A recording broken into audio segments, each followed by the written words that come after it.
ঢাকার উত্তরায় মাইলস্টোন কলেজে বাংলাদেশ বিমান বাহিনীর যুদ্ধবিমান বিধ্বস্ত হয়ে নিহতের সংখ্যা বেড়ে ২৭ জনে দাঁড়িয়েছে। নিহতদের মধ্যে ২৫ জন হল শিশু। আজ সকালে রাজধানীর national institute of burn and plastic সার্জারিতে আয়োজিত এক সংবাদ সম্মেলনে স্বাস্থ্য ও পরিবার কল্যাণ মন্ত্রণালয়ের প্রধান উপদেষ্টা বিশেষ সহকারী অধ্যাপক ড মোহাম্মদ সাইদুর রহমান এই সকল তথ্য নিশ্চিত করেছেন।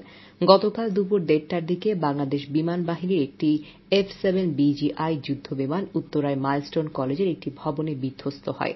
দোতলা এই ভবনটিতে তখন স্কুল শাখার ক্লাস চলছিল। ড সাইদুর রহমান জানান, নিহত শিশুদের মধ্যে অনেকের বয়স ১২ বছরের কম। দগ্ধ হয়ে তাদের মৃত্যু হয়েছে। বাকি ২ জনের মধ্যে রয়েছেন বিমানের পাইলট এবং একজন শিক্ষিকা। এ পর্যন্ত ২০ জনের মরদেহ পরিবারের কাছে হস্তান্তর করা হয়েছে বলে জানান তিনি বলেন, আমরা আহতদের সর্বোচ্চ চিকিৎসা সেবা দেওয়ার জন্য সব ধরনের চেষ্টা চালিয়ে যাচ্ছি। তবে কয়েকজনের অবস্থা এখনও বেশ আশঙ্কাজনক। হাসপাতাল কর্তৃপক্ষ জানিয়েছে, আত্মীয় স্বজন উৎসুক জনতার অতিরিক্ত ভিড়ের কারণে আজ থেকে বার্ন ইনস্টিটিউট নিরাপত্তা জোরদার এবং প্রবেশপথে ভিড় নিয়ন্ত্রণের জন্য সেনা সদস্য মোতায়েন করা হয়েছে।